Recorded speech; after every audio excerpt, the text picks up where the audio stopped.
It's beautiful. It's amazing. It's nothing like playing Dinoball back in our nest. Well, here come the players now. And there he is, kids. The best of the best. Hank Ankylosaurus. Look, he's covered with hard, bony plates, even above his eyes. Whoa, check out Hank's tail. It's like a big club. And those legs. They may be short, but they look really powerful. I know, and even his legs have plates. I wonder what they're made of, and I wonder how hard they are. Really hard, buddy. We're about to see him in action because it's the kickoff.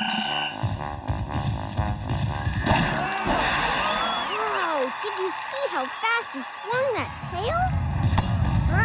Look at Hank go!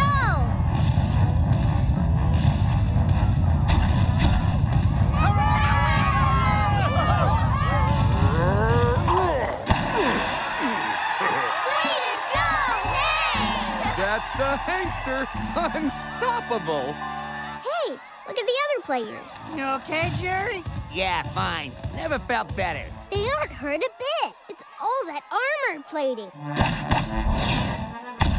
I think my hypothesis about Ankylosaurus is right. Their armor plates completely protect their bodies. Yeah, Hank didn't even feel that big gourd when it hit him. But all that heavy armor means they can't move their bodies as fast as other species. Except their tails. Look.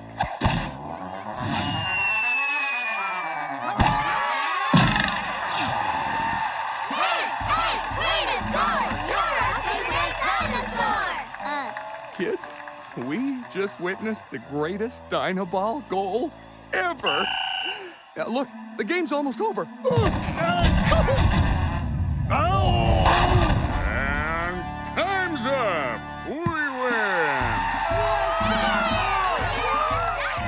Dinosaur. Once upon a time, there was a mom. Her name was Mrs. Pteranadon. Sitting on her nest, she heard a scratching and said, "Oh boy, my eggs are hatching!" One by one, her kids popped